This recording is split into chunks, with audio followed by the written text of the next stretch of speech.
Welcome to GW Integrative Medicine, the podcast about disease prevention and health promotion from the Office of Integrative Medicine and Health at the George Washington University School of Medicine and Health Sciences. I'm Dr. Misha Kogan, Chief Medical Officer of the GW Center for Integrative Medicine and Associate Professor here at GW. And I'm Janet Rodriguez, the office's Administrative Director. A new study by a GW-led research team suggests gut bacteria may be linked to memory decline in mild cognitive impairment, or MCI, and some dementia diseases. Published in Alzheimer's and Dementia, the Journal of Alzheimer's Association, the comprehensive scoping review is shedding light on the growing evidence that gut microbiome imbalances known as dysbiosis may play a key role in the development and progression of MCI and Alzheimer's disease. Today, we have with us two of the study's lead authors, Drs. Leigh Frame and Alison Warren of the GW School of Medicine and Health Sciences, and the Frame-Corr Lab. Dr. Frame is an expert on the gut microbiome, co-leader of the lab, executive director of the Office of Integrative Medicine and Health, and an associate professor here at GW. Dr. Warren is a doctoral student in the Translational Health Sciences PhD program and an adjunct assistant professor here at GW. She is collaborating with the Frame-Corr Lab in microbiome studies associated with mild cognitive impairment and Alzheimer's disease. Doctors Kogan, Frame, and Warren are all on the faculty of the Institute for Brain Health and Dementia at the GW Milken Institute School of Public Health. Well, let's get right into it. Leigh, Alison, wonderful to have you here. Feels like I kind of have a funny way of saying welcome because you're here. We're all the same team. It's kind of a little weird, but it's okay. And this may be the second time Alison has done the podcast. Yeah. It's been a minute. Yeah, it's been a while. Yes. Well, before we jump into the topic, I have to ask this, right? So usually the PhD students do all the work. So I presume that was the case here too, but maybe I shouldn't presume anything. Don't presume it. That usually is the case, but I have to tell you that we have the most amazing team, and Dr. Frame, Dr. Patrick Corr, and this really was a true collaboration. And I have to say that you hear so many horror stories about the PhD process and about the research process when you have to collaborate with different types of researchers coming from different fields and walks of life. And I feel so spoiled because we work so well together. We all want to promote growth. We bring each other up with us. We leave our egos at the door. And I find that to be so rare in both often research and medicine. So I am so grateful to be part of the team. And no, I do not do all the work. Yeah, I agree. I think that's one of the things that makes our research so impactful is that we have people who are looking at it at different angles from different backgrounds. We had public health students, we had med students, and really allowing them to have equal footing and hearing what their opinions are and how things are working or not working. So what prompted this research and this study? So this research is a really integral part of a proof of concept trial that both myself and Drs. Warren and Dr. Kogan are involved in, where we're actually measuring the gut microbiome of patients who are either healthy controls or have cognitive impairment. And in order to really understand if we were able to, feasibly measure the microbiome of these people, we had to know what should it look like, right? Like, what does the literature say this should look like? And so this study was really designed to be like, with our current knowledge, what should a microbiome of a patient with MCI versus early Alzheimer's versus a healthy control look like? So eventually when we get our clinical trial results, which we're working on analyzing right now, that we'll be able to say, oh yes, we were able to show what we found in the literature, or maybe no, we don't have enough sample size for that. I'll just add a little bit to that, which is, I think that like the rest of the world, all of us have been touched in some way by Alzheimer's disease and dementia. I think probably every member of our team either has had a family member, a friend, a loved one, or patients with AD, MCI, dementia. And so I think there's also this deep desire to help and to just, if we can move the dial just a little bit and contribute to what we know, to help with prevention and possible treatments down the line. And I think that Dr. Frame really brought this to us and said, listen, what is this growing gap about what people suspect they know about gut health and brain health? But what do we actually know from the human research? Because animal research does not always translate very well. And Dr. Frame said, well, let us scope the entire breadth of the literature and see what we know and see if any patterns emerge. And we were all so excited to be on board. And this is what prompted this, was to say, what do we know and what can we do with it? Yeah, I have that a sounds like Leigh. procedural question. We talked about this ourselves, so that's actually probably means that people. So this was a scoping review, right? So there are different levels of review analysis. And how about you guys just tell us what they are? I mean, why did you end up with a scoping rather than, say, systematic or meta-analysis? Yeah, that's a great question. So there are levels, and the sort of the lowest level being the narrative review, where you just have an expert saying, "This is what I know," which is very valuable. And I'm not trying to discount it, because these people spend many years, and so hearing what they know is very valuable. Then you have a comprehensive review where you do a search that you set out, and it's systematic, and you kind of have boundaries on it. Like, this is what we're trying to figure out. But the scoping review is very similar to comprehensive, but there's no boundaries. We want to see everything. What does everyone have to say about this within, I guess there's some boundaries, right? Like within MCI dementia, as opposed to, and we decided to bound it to humans because that is more relevant to what our question was. Now, the next level up would be like a systematic review. But for that, you really need to have a stronger evidence base. We're not quite there yet. We can't like take a bunch of RCTs and pull all their data together and then analyze them for bias, as you would do with a systematic review. And then a meta-analysis, you would take that farther and you'd pull that data and you do an analysis on the data itself. But that just doesn't exist, partially because the studies that are out there are all very different. The way they've been done is different. The data they're collecting is different. The microbiome analysis is different. And so you really can't do that with the literature that we have now. So this is the most rigorous approach we can do with where the science is. So what were the key findings? What were the key findings? Well, the key findings were not different from our hypothesis kind of in general. We were thinking that it would be a sort of a dose response curve for cognitive health. So you have the healthy controls that have full cognition, mild cognitive impairment where they have some impairment in cognition, but they haven't quite reached the dementia stage. And then Alzheimer's being that kind of the high end of loss of cognition. And so we did see that in the microbiomes of these people, that the healthy controls were most dissimilar from the Alzheimer's disease, with MCI kind of being an intermediary for kind of the overview of that. Anything else that really stands out, Alison, that we should start off with? Yeah, I think you really nailed it. I mean, I think we expected to see a pattern, but we didn't really know. And in fact, we did see this kind of dose relationship pattern.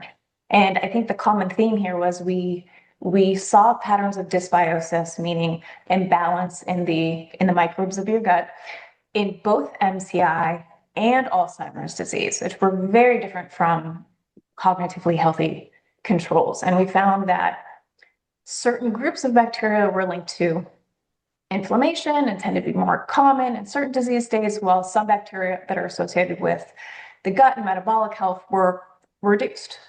So it wasn't, I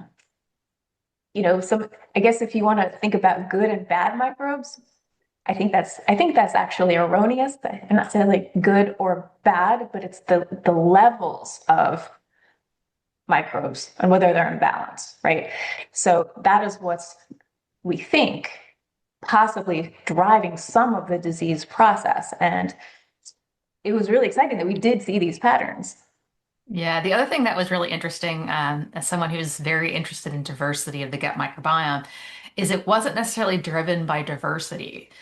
So it's not necessarily that in the case of Alzheimer's disease, we're seeing a loss of the different types of bugs in the gut microbiome, but rather the quote unquote bad bugs are going up and the quote unquote good bugs are going down. So it's more the amounts of them as opposed to whether they are there or not, which I think further adds to your argument. There's not really necessarily good or bad bugs. It's just whether the appropriate amount of them are there or not. And we did see some preliminary evidence that suggests that dietary and probiotic interventions may influence the gut microbiome and the cognitive outcomes. It's still early, it's still inconsistent.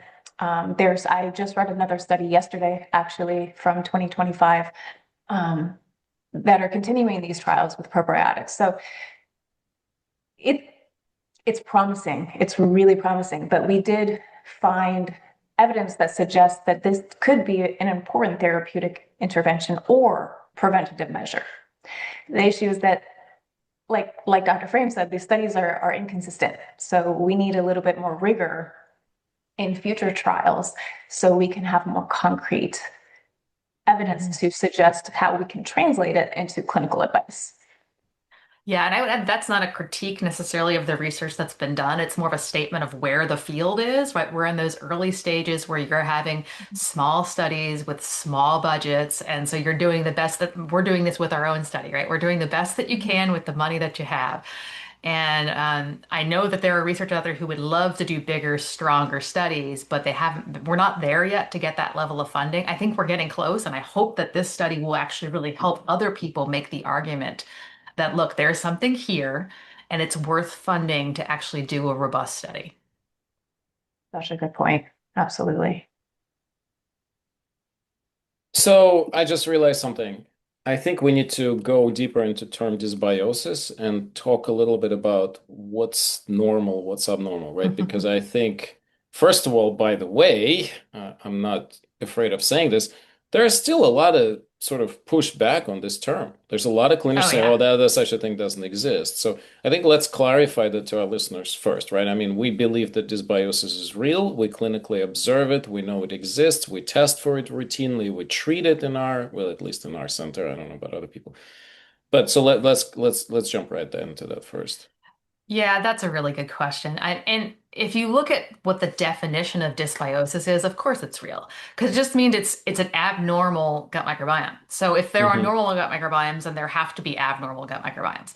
I think what comes to make this confusing is that there is not a healthy microbiome. There are millions of healthy microbiomes because everybody's microbiome is unique, like a fingerprint. And so when you have something that is that unique, it's difficult for someone to say that this is normal and this is abnormal, particularly when they aren't an expert in the area. I mean, it's hard for experts, but particularly if you don't have that area of expertise, they're not really seeing the difference. And so to them, it sounds like this is a made up term. I don't know why this person's microbiome is really different than that person. And it's they're not necessarily wrong, particularly with the early phases of the research when it was really, you know, very like this one up, this one down, as we talk about in GWAS, right? They call them disco plots, disco up, disco down. And it's like, does that even mean anything? Because we didn't understand it. But now we're starting to realize that yes, having too much akkermansia could be a bad thing. Whereas, some people are taking Akkermansia supplements that are showing a lot of benefit. So there's this nuance to it that makes it confusing and almost seems like it's incorrect. But if you really do like dive down deeper, the science really does support it. I think that is a reflection too on the complexity of the human body because we are still trying to define what normal is. What is a normal microbiome? What is a normal XYZ? But the truth of the matter is, and this comes from all of our integrative medicine backgrounds, what's normal for you may not be normal for the person sitting next to you.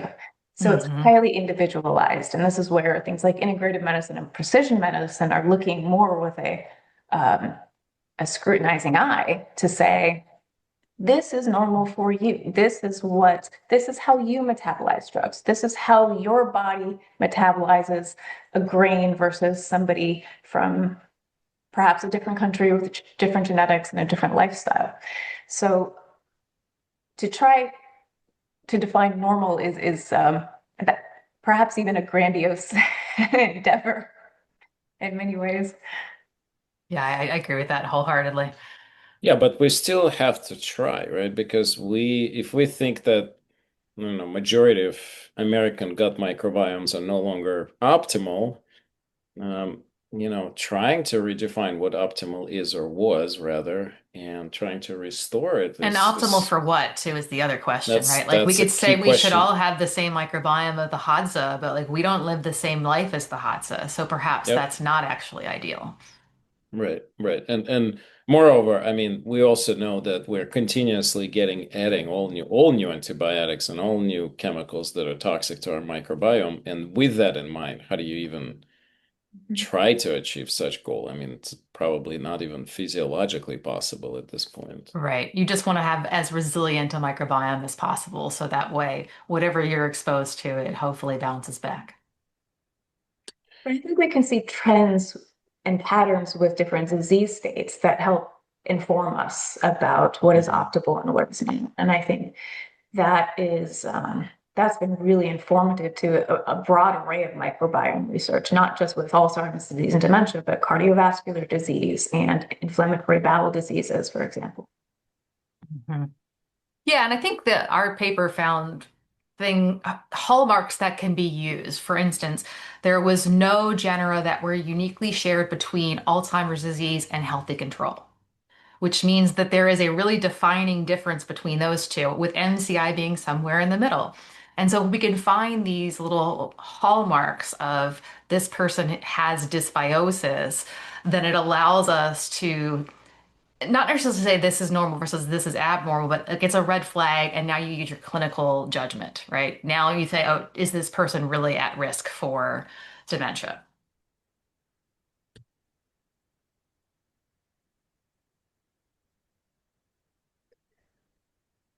So if we know that neuroinflammaging, I think that's the term now, neuroinflammaging starts in the gut, what's our next steps? Alison, you want to start? Eat real food. Real Yes. food. Amen. All right. Of Simple course as it that, is. right? I think it is. And I think that, it's not just Western medicine, integrative medicine, lifestyle medicine, traditional Chinese medicine. It- there's this kind of coming full circle to realize that our gut health is so central, kind of pun intended, and integral to the health of our entire body. And so first we need to look at what we're putting in our guts, right? Mhm. That is the best first step in my opinion. The issue is so many things affect your gut. Your mood affects your gut. Your stress levels affect your gut. Your exercise levels or lack thereof affect your gut. The medications you take, right? So really looking at it from a holistic lens to optimize gut health, I think is really the best way to go. But it certainly does start and end with food. Yeah, I agree. I think because the gut is so central to the human body, it is both affected by and affects almost everything. And so because of that, lifestyle really is crucial. With diet being kind of first and foremost, because you're literally putting in information into your gut about how to react or not react, depending. But then the ones you raised are really important: physical activity, stress management. One you didn't mention, which I'm a little surprised given your dissertation, is social connection. Social To leave connection is. something. Well, I think you guys aiming at much broader issue, right? I think we Right. know that the stress and gut or stress, lack of stress or presence of stress or correct stress management and gut are so closely linked that I think that's actually a big piece that often not carefully thought through when we talk Hmm. about microbiome. Yes. So Yeah, I I think, think even among microbiome scientists, you hear about diet. I don't hear about those other elements very often. mhm, And obviously in integrative circles, that's just how we think. Like you have to mhm. have all of those pieces. So how do we bridge those two groups? How do we get the people who get the gut health importance, get the microbiome part, but don't really fully understand that it has to be this multimodal suite to really move the microbiome to its optimal level? We don't operate in a vacuum, right? I mean, we could even eat a perfect diet, but if we were constantly under stress, if we are lonely, which causes us more stress, and we don't exercise and had some traumas in our life, your diet's only going to go so far. So you need to look at it in, Right. in a broader context of a person's life, so to promote well-being. Um, what is really interesting that you brought up, Dr. Frame, is it's not just what we eat affects how we think, but also how we think and our mood affects our microbiome too. So it's this Mhm. bi-directional crosstalk that goes both ways. So doing things like mindfulness and um, cognitive behavioral therapy, getting out with friends and laughing and enjoying, right? So all of these things matter in context of what we're putting in. Yeah, absolutely. And we did actually have one mindfulness intervention in our study. Yeah. Um, Oh, yes, I know, right? Super exciting. And the major thing is it linked one bug, Griminococcus, to better cognition, which was one of the bugs that we saw consistently in healthy controls and not in MCI or Alzheimer's. So that kind of it really strengthened that connection to me because we're seeing it from multiple angles.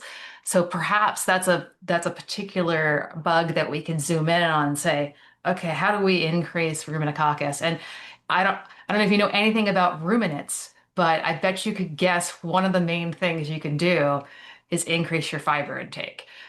So this again is just adding to our typical, what do you do to make a healthier gut microbiome? More fiber, more diverse plants. Not that you can't eat other things, but you need to get as many different kinds of plants as you can, right? The 30 plant challenge that came out of the American Gut Project, that seems to be washing out time and time again from all the things that we find. So while diet is maybe not sufficient, it is certainly necessary, and it's a good place to start to allow the bugs to have what they need to grow. All right, I do have to ask, I don't know what that is.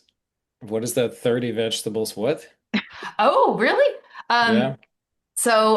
the American Gut Project was a citizen science project run by Rob Knight, where Hmm. they looked at the microbiomes of basically anyone who would send in their sample. And they found that in people who were quote unquote healthy, now this is self-reported, one of the major determinants with a healthy microbiome seemed to be the number of plants they had a week. And it Hmm. was at least 30 different plants a week. Now that sounds like an insane number, but you start to think like it's coffee counts, cinnamon in your oatmeal counts. So it goes up Hmm. really spices quickly. count, herbs Spice count. count. Yeah. Mhm. So it all of a sudden becomes not that difficult. And then you have companies that have come out with supplements that have 30 different plants in them. And so there are many different ways you can get exposed to 30 plants, but obviously our preference would be whole foods, and minimally processed foods. Mhm. But any way you can get exposed to different plants, even if it's not 30, right? Like if you can go from 15 to 16, that's still an improvement. Hmm. Absolutely. And you And bring up it's Whole really not Foods. as, it's not hard at Mm-mm. all. No. I mean, in It the just way sounds I scary. think of it, at first it sounds like 30. How am I going to get to 30? But when you start writing down everything and listing, and you're like, oh, okay, it's Wednesday, and I'm closing in on 30. Yeah. That's Yeah. very So doable. yeah. And what you mentioned about Whole Foods, I think, is so important because sometimes people read the study we just published and say, okay, I'm going to go out and take probiotics and then I can prevent dementia. Um, and I wish that It's not that could simple. Yeah. be that simple. Um, But there's a difference between taking a probiotic and eating a probiotic and taking a plant supplement versus eating the plants, right? And I think that is something to discuss later. But probiotics certainly can help shift, right? But the actual physical mechanics of chewing food actually help your cognition. They've had some studies in persons with dementia that, because unfortunately, sometimes they give very soft foods. Food, yeah. Right, because they're worried about choking and things like that, which is absolutely reasonable. But the act of actually masticating, chewing their food, improves their cognition. So it starts in the mouth, right? And then goes to the gut. And all of those thousands and thousands and thousands of chemicals that make up a single plant are different than a pill that you swallow that extracts. Even if it's a pill that contains an extract from that plant, it is not the same. Yes. So I just realized, again, if it was that simple, that'd be great, but it's not. All right, it's so probably a joke, one of but the still. things I noticed, and we really haven't done this yet, is let's talk about how collaborative this project was. I recognize a lot of agencies and some names within those agencies and entities, but if one of you would like to give a rundown to give everybody a shout out. Yeah, the first and most important one is the TM City Foundation, which actually funded our research. So big shout out to them for taking a chance on us. This was, I believe, actually their first grant funding opportunity. So it was a really nice one. It was very collaborative. We worked with them. They did not fund what we wanted to do. So, we pivoted, and this is what you do in research, and you do what you can. And then in terms of here at GW, we've had the School of Medicine and Health Sciences. We have the School of Public Health. I believe we also had some CCAS people in the undergrad program. And then in terms of the clinical trial, we're doing many partnerships. We have had an industry partner in EasyBiome who was doing an in-kind testing for us, so we didn't have to pay for the microbiome testing. And then we also partnered with the National Institute of Standards and Technology to really up the rigor and do a metrology experiment. So what part of the things we found in the scoping review is you can't really compare the results between studies. It's very hard to do that for a number of reasons. One being if you analyze the data differently, if you use a different database, if you extract the samples differently. There's so many different steps along the way that make it difficult. And so NIST has created a fecal microbiome standard that if you use it in your study now, all of a sudden everyone can compare across the study. And we also are doing a spike in challenge. So really just trying to figure out like what is the best way that we could figure out what is really in our sample and how I can compare it to your study. So in the future, we could do a meta-analysis, right? We'd say, oh yes, all of this data could just be put together and we can analyze it together because either they all use the same reference standard or there's some other way that we can normalize the data. So that's probably at the moment one of the most biggest, not just research challenges, but clinical challenges, right? There's this gazillion, some of them even direct-to-consumer microbiome labs, which seem to be all over the place. Leigh, I think this is a more question for you. So where do you think the future is going to be with this? Because I don't expect this labs just disappear because somebody's going to say, oh, that's not good enough. How is this going to get better over time?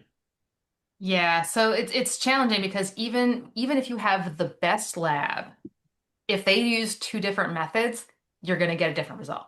And because there is not a single agreed upon method, soup to nuts, so for each step along the way, there's like a handful of different ways of doing it. And depending on which ones you pick, you get a slightly different answer.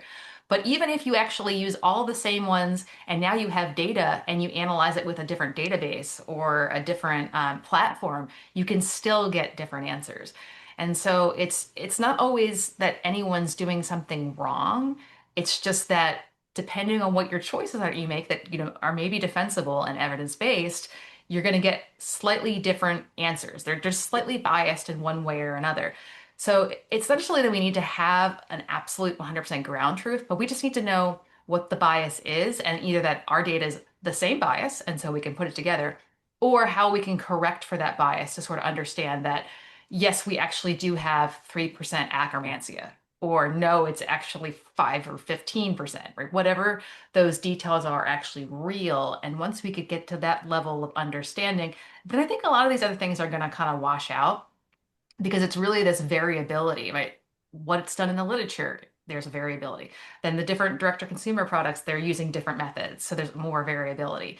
And I'm not going to say that any of them are terrible because it's hard to know because we don't really know what their methods are. They're not telling us, it's proprietary information. So perhaps their methods are biasing their data in a way that which they are absolutely correct because of their methods. So what are you guys working on now? Well, actively doing the data analysis on the trial, which is making me want to pull my hair out. I'm not going to lie. It's much harder than I thought it was going to be because of all the things I just said. Well, thanks it's you because I don't have much hair to pull. So thank you. I appreciate Oh, that. and a big shout out You're to my not husband, bothering me with Scott this. Jackson. He's doing a lot of this work. He's also pulling his hair out because this is not simple, and our sample size is small, and Small. we actually ended up not having any of the early Alzheimer's disease participants complete the stool sample. And so we only have healthy control and MCI, which are the ones that are closest to each other. So then trying to get them apart is kind of challenging. So it's not going to be like revolutionary study, but that's not what it's supposed to be. It's a proof of concept feasibility study, sort of lessons learned. What things do we do that worked really well? What things do we do that didn't work really well? And then the rationale behind them and things that we've learned so that not just when we do our next study, but that when anyone does another study, that they'll be able to learn from a lot of those lessons. One of the big ones is just like making it easier to collect the sample. I thought that a stool sample would be relatively easy for someone to collect because many other people do it without a problem. We saw a very large difficulty in this population, much, much greater than I had imagined. I imagined there would be some loss, but we like lost the majority of our patients, our participants. So there are methods Hmm. now that are a little bit simpler. Of course, they're newer. They weren't around when we were planning that original study, for one. And then two, them a lot of them are more expensive. And when we're talking about these small studies, they don't have the funding to do these more expensive methods. So hopefully that will be the fact that we're putting that in our paper will be rationale that someone can say, look, this has been published in, we're submitting it to Gut Microbes Reports, and they showed that we really do need to have this more expensive platform. And because of that, we're requesting an additional budget to our study. Yeah, so I think it's pretty obvious that there is a signal here. I don't think that we need to Right. discuss that. It's very unclear what the reality of that signal is, but I think we all can agree that the next obvious step is to do the real treatment trial. Right. So we where are we? I mean, do we of course we're going to try to get the money because again, but we have the technology. We think that we even have some tools on how to improve this, which I think we're going to hold off of discussing because it's a little premature. But we have sense. So I don't know. I guess let's tell something to listeners. Where we go next? The goal isn't this one size fit all probiotic that everyone can take as a miracle drug. I think it's about more of a nuanced understanding of how gut health supports brain health as part of this broader prevention and care strategy. And I would be so delighted if we could also educate physicians to start talking about gut health early and regularly with patients and how that affects the myriad of ailments that they are experiencing, everything from, hypertension, diabetes, cardiovascular disease, et cetera, and get that conversation going, not just in research, but also in patient care.